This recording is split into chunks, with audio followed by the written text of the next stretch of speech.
poco en esa búsqueda de lo que uno tiene pendiente dentro de las colectividades fue que encontramos al movimiento transhack feminista.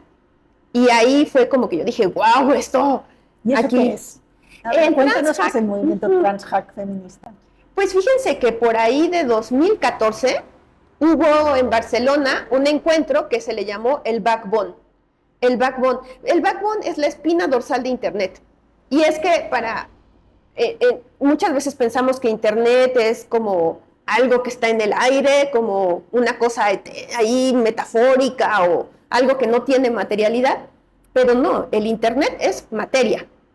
Hay un montón de cables submarinos que están cruzando todo el planeta, cruzan los océanos, o sea, son kilómetros y kilómetros de cable por donde cruza la mayor parte de Internet.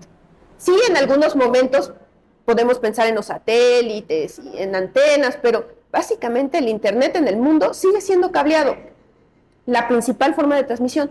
Entonces, a ese sistema de cableados se le conoce como la espina dorsal de Internet. Y en 2014 hubo un evento en el cual se convocó a hablar sobre como la libertad, los movimientos alternativos dentro de Internet, como la infraestructura de Internet. Y yo fui muy emocionada porque iba a ser en un lugar en donde habitaba una persona muy especial para mí, Spider Alex. Este evento se llevó a cabo en Calafú, que es un centro es una colonia autogestionada también, y ahí vivía Spider Alex, con quien yo había tenido contacto por internet. Me pareció una persona increíble, como todas las reflexiones que escribía, como que me daban tanta luz y tanta esperanza, que yo cuando llegué allí yo dije, bueno, vienen como grandes personas de los proyectos de infraestructura, pero a la que yo quería conocer era a Spider Alex. Y cuando llegué, ella me dijo, oye, pues vente, en un mes tenemos el Backbone. Bueno, tenemos el THF, el Transhack Feminist. Y yo dije así como, ¿pero qué es eso? Y ya viví, o sea, estando ahí en el evento del Backbone, lo que me di cuenta es que en esta comunidad había algo que yo no había vivido y que tenía que ver con la corporalidad, con cómo el cuerpo se sentía totalmente diferente en ese espacio. Sentías una libertad y sentías, no solo en el evento, sino más bien en esa comunidad, en los otros espacios en donde la comunidad habitaba, porque además es un espacio muy grande. Y sentías esta libertad sobre el cuerpo como un peso de lo no binario, el peso del binarismo, de hombre, mujer, como todo el tiempo como hay una cosa o es otra, y siempre muy extremas. En este lugar no lo sentía así, me sentía como muy cómoda, muy feliz. Y entonces, bueno, yo no tenía dinero para regresar un mes después a Barcelona, pero entre todas juntamos dinero para que una de nuestras compañeras de la colectiva fuera a ese evento y viéramos qué es eso del THF, ¿no? Y pues básicamente era una comunidad que venía también de estos movimientos del software libre, pero también del arte, también pensando de otros tipos de activismo, y que tenían muy impregnado un asunto sobre la corporalidad y evitar los binarismos. Entonces era un evento trans por esta posibilidad de no nombrarte desde el ser mujer o ser hombre. Y entonces estaba muy vinculado a los movimientos también LGBT, QIA+, y además a cómo las máquinas te daban estas posibilidades. Entonces lo hack era como esta idea de algo sobre lo que trabajas, algo sobre lo que estudias, te esfuerzas, como que además es algo que a veces es muy estigmatizado, ¿no? Una persona estudiosa es muy estigmatizada, como, es ñoña, como seguro es aburrida, seguro. Y entonces allá era como todo lo contrario, era como, vamos a divertirnos juntas, jugando con las computadoras, aprendiendo a escribir en código, entendiendo cómo funciona un servidor. Y lo feminista, porque finalmente, no como un feminismo, sino como múltiples feminismos, que era algo que estaba también muy presente en el entendido de esta reflexión que había sobre cómo el capital pues tiene esta opresión sobre los cuerpos femeninos, pero también sobre otras corporalidades que no sean las hegemónicas, ¿no? Estamos hablando de corporalidades que no sean este ideal de hombre blanco heteronormado, ¿no? Así que bueno, la compañera fue allí y le gustó y dijimos, vamos a traerlo aquí a México, queremos hacer un transhack feminista aquí en México. Y bueno, sí, lo hicimos años después, pero aquí en México lo trans hack feminista no pegó tanto. Pegó lo hack feminista. Y siempre nos hemos preguntado mucho por qué lo trans no pegó. Y bueno, cuando un concepto no entra en una comunidad, creemos que no hay que forzarlo. O sea, no era como decir, no, pues si no se declaran todas trans hack feministas, entonces nada. No, bueno, aquí ha funcionado mucho el hack feminismo, varias compañeras han hecho eventos hack feministas. La pregunta que para mí surge en relación a lo trans o por qué no fue retomado es qué tanto nosotras no estábamos en esa reflexión porque había otras más urgentes, tal vez, o también qué tanto las comunidades, estas comunidades que están más ligadas, que están reflexionando desde lo trans, no tenían un acercamiento a la tecnología, que también podía ser. Pero, por ejemplo, nosotros que trabajábamos mucho con comunidades de base, con defensores del territorio, pues ni siquiera los feminismos, ¿verdad?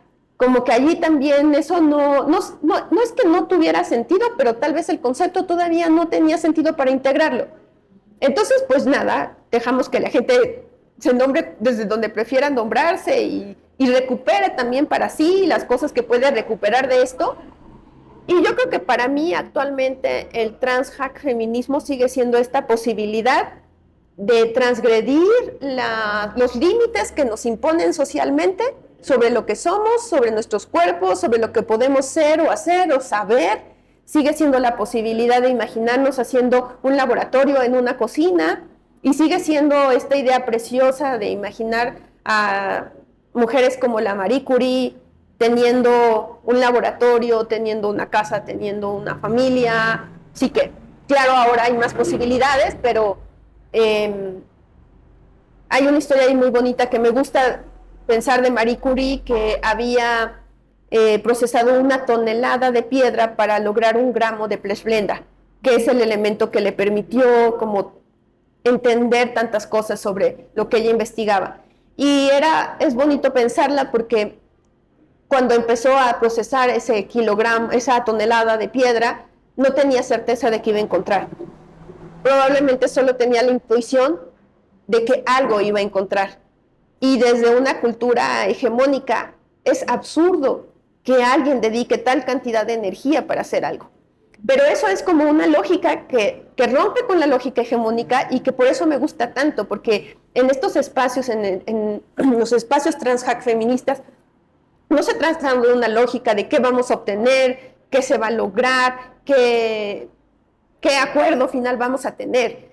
Es mucho más una intuición de que podemos experimentar y que en ese proceso de experimentación entre todas, todos, todes, vamos a encontrar cosas. Así que para mí, ahora, el transhack feminismo tiene que ver con eso. ¿De qué manera entronca el transhack feminismo con la cultura hacker o con la cultura punk o con la cultura antiautoritaria? ¿Tú crees que hay alguna raíz por ahí?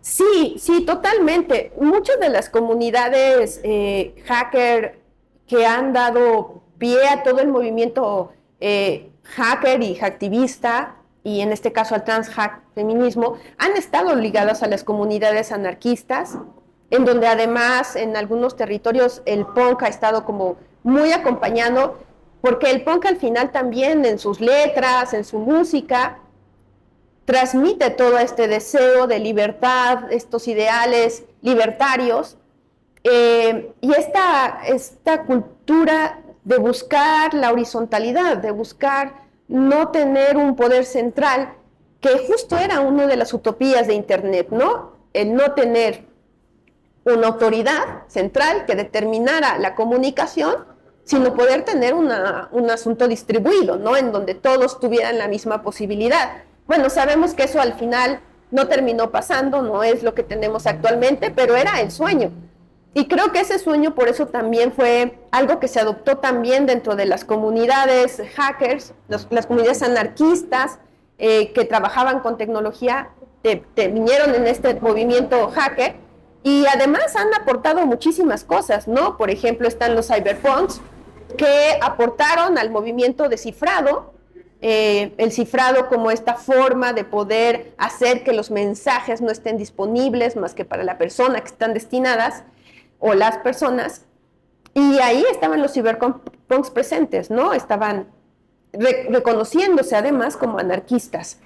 Y para toda la parte del transhack feminismo, creo que no sería posible imaginarlo sin las compañeras anarquistas, que muchas veces tienen apellidos, anarcofeministas, anarcoecofeministas, porque además creo que una cosa que conlleva el anarquismo es a que no te englobas en un, o sea, por sí mismo la lucha no es que todo mundo sea el anarquismo como un ideal totalizante nuevamente, ¿no? Sino como una búsqueda de crear mundos en donde las personas puedan autodeterminarse, ¿no? Y ahí entonces, por supuesto que te encuentras con los ecologismos, te encuentras dentro de los feminismos, pero también dentro de otros movimientos como aquellos que se oponen a la racialización de las personas.